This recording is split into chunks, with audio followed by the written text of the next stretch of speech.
Boom Z, a conversation between generations. With a changing world today, it's become exceedingly important that there be a relationship between all generations. We live in an ever-changing world, and it will take the strengths of all generations to make a positive impact on our society. And good evening and welcome to Boom Z Podcast. I'm Slammin Sammy. And I'm Ninajabril, and this is the conversation between generations. And we'd like to invite everybody to be sure to check the like button and the subscribe button so you can tune in every week and see our new episodes. Yes, and don't forget to comment and share our videos. Also, if you want to be on the show or have any topics you want us to talk about, be sure to contact us at AskUs@BoomZ Podcast. Okay, sounds like a winner. Nina? Mr. Slam? What are we going to talk about today? Education. Oh, that's a big one there. I know. There's so many different facets of education we could talk about. Well, what do you want to start out with? I want to start by you, Mr. Sam, have never been to an integrated public school. Other than college. Other than college, no. And then there weren't but about 4 or 5 at A&T when I was there. Then. Yeah. So, yes, it was a totally segregated elementary and high school experience for me. And it was before busing, believe it or not. Could you explain busing? Well, busing was designed for integration. Mm-hmm. So that, one of the biggest problems we had in our community was even though I went to a relatively new black high school, the white high schools always had bigger labs, better football uniforms. The facilities were always better. Yeah. So you weren't getting the same type of education. It wasn't equal. Yeah. Right. So you're just pushing and integration, busing. They figured they could get the kids, you could go to different schools to get that good education. So that's where they would take white kids and put them in black schools? Yes. Oh, see, yes. I never understood that. I was on a Reddit thread, and a lot of people were talking about busing, and I was just like, we were not taught about that. All my years, we never were taught busing, and so that was literally new to me. That's where it started. It started. Integration fueled it. Mm-hmm. It wasn't because you couldn't. Being from Forsyth County, Carver High School was a black school. Yeah. Which was in the county. Mm-hmm. Students who went to Carver did ride a school bus, but it was because everybody was in the country, so they went to that school. But it was still segregated. The school was still segregated. It was all black. So, that. Good and bad, I think, came out of that. Mm-hmm. I think there was definitely a loss in the community. You felt you walked to school, you knew everybody in the neighborhood. Yeah. Everybody in the neighborhood went to your school. So the communities, the neighborhoods were much tighter. Yeah. So it shook up a lot. It did. That's what I was getting from a lot of the Reddit threads. People were like, they were like, oh, in the Midwest, they were already integrated, a lot of the schools in the Midwest, and they were saying, once they started, desegregating everything, that's when the conflict arose, and that's when it was the hatred was added onto it. And here's the thing you got to remember. In the South, communities were much more segregated in the South. Mm-hmm. Some of the northern schools, especially in the New York area, the big metropolitan areas, you had communities that had the same, they were more mixed communities, although they still went to neighborhood schools, you know. So it was a big difference in the South. It really was. So, what do you think? Well, do you know what high school you would have went to if you would have been in high school and been desegregated? I would have gone to Reynolds High School. Do you think that would have been a big thing? Do you remember the race tension in Winston at that time? Well, my father, who was an activist, took the first black student, enrolled her in Reynolds High School. Really? That was the first integration in Winston-Salem. Yeah. And it was a big deal then. She was a real smart girl. They kind of handpicked her to be the one. But, it was kind of a way of life. It was just a way of life. It wasn't unusual. You couldn't go to restaurants to sit down and eat. Really? Yeah. I remember my dad calling to Howard Johnson's restaurant, asking them if we came to eat dinner, would they serve us? They said, of course they would, as long as we wore a jacket and tie. This is Howard Johnson's. I don't know what Howard Johnson's. Howard Johnson's was like a Shoney's. What's a Shoney's? Like a Shoney's. It was a restaurant that travelers used, so it wasn't a big fan. It was, they had hotels and restaurants together, so it wasn't a big fancy place. You never heard of Howard Johnson ice cream? Mm-mm. Oh my goodness! I haven't. Well, they were big back in the 60s and 70s. So, but to have to make you dress to go into a restaurant that wasn't even a nice. Fancy restaurant, but that's how it was. My papa told stories. He would say that, like, even I think it was Burger Shack. Actually, it's out in Montgomery County, just a small little type restaurant. They said he had to go through the back. Like, they had to get their food from the back. Like, they could, I guess, order, but only through like the back alley. Well, there were signs. Yeah. Colored, white. Downtown Crest and Woolworth, they had one big long counter and a divider in the middle. On one side was colored, the other was white. You could same food. Yeah. Same people serving it. Yeah. But you couldn't eat on the white side. Okay, so and you said there were about 4 white kids, to go back to education, at A&T when you were there. Something like it, but a handful of them. Yeah. Right.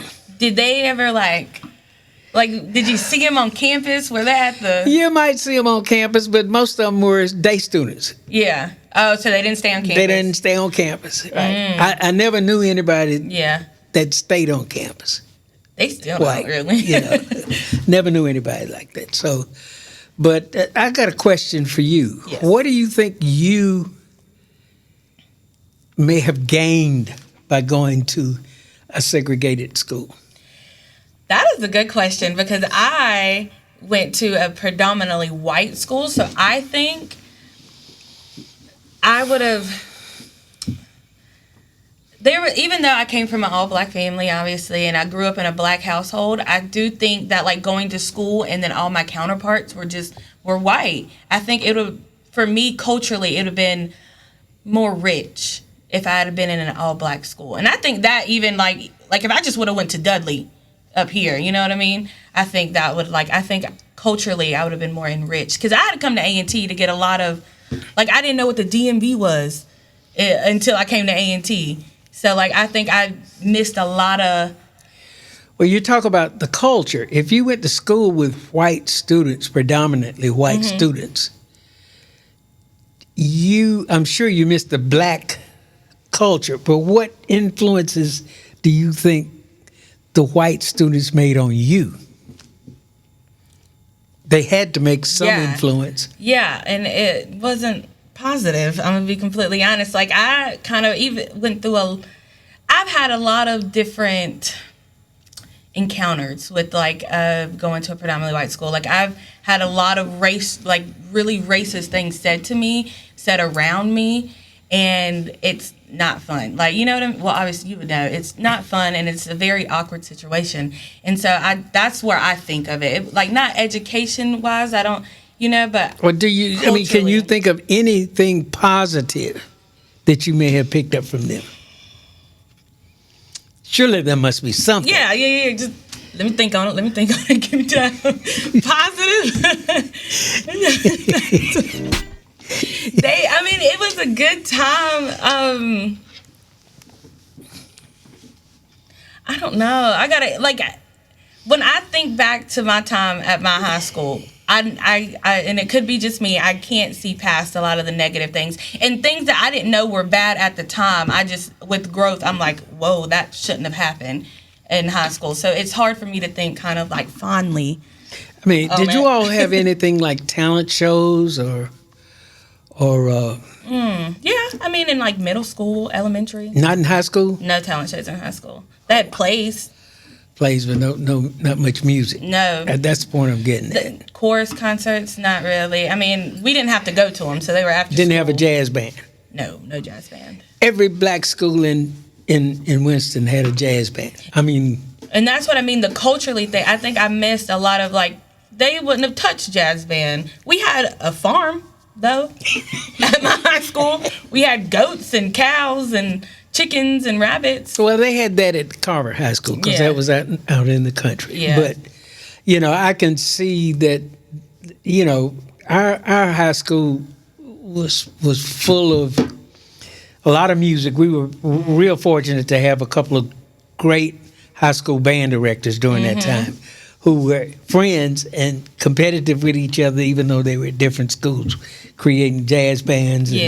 And the kids used to just love that kind of thing, And I think because I wasn't in a integrated school, all I can remember is just that the tightness of the school, the students, how tight they were together. We go across town, we tight. Yeah. And it's just a lot of interaction with each other. And like, I think I said this in one of the first episode, like we had like a huge race tension in my high school towards 2017. Like that there was no togetherness. I mean, there was some Tiger pride. Excuse me. There's no pity in Tiger City, but like that's sports because we were a big sports school. So that's where people come together. But like outside of that, like and see, you're on your own. You might have a bully every now and then, but it wasn't that kind of.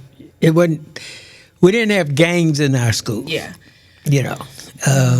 Not that there weren't gangs in town, but you didn't have a gang versus gang in schools, Yeah. And no drugs. No drugs. Hey, the worst got down with drugs. The worst thing were the guys that used to hang out on the corner and drink wine, That's it. Thunderbird, Valley High, Mad Dog 2020. Mad Dog 2020, because my folks didn't let me go on the corner. So yeah. I was done with that. No, and then also, when I think back to my high school, because I'm trying to, there's have to be positives of going where I went to high school. And I think it was a well-funded school, like county and everything. So that's obviously positive. But my senior year, which was 2016, 2017, a kid actually came to school during our Spirit Week in blackface. And he did not get in any trouble. I wish I was joking. Wow. No trouble. No type of suspended. He didn't even have to go home and wash it off. He went through the entire day with brown paint on his face because he was the black kid from Sandlot. Wow. Yeah. And that wasn't that long ago. No, was it? no. It was like 6-7 years ago. Well, different strokes for different folks. Yeah. I mean, obviously there's pros and cons to it, but like me personally going to a predominantly black school I thought was very important that I wish I could have been a part of. Well, that's why I'm glad I went to A&T and I have Aggie pride. Yes.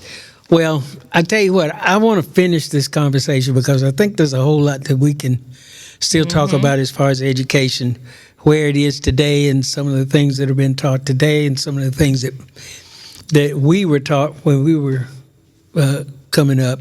And I think we definitely need to visit that. Yeah, because we didn't even touch on like actual education, No Child Left Behind. Yeah, none of that. So I'll tell you what, folks, we'd like to thank you for joining us today. We do. This has been Boom Z Podcast. And don't forget to check the subscribe and like button. And we'll see you next week. Next week. This is Slammin Sammy. And I'm Ninajabril. And this is Boom Z, the conversation between generations.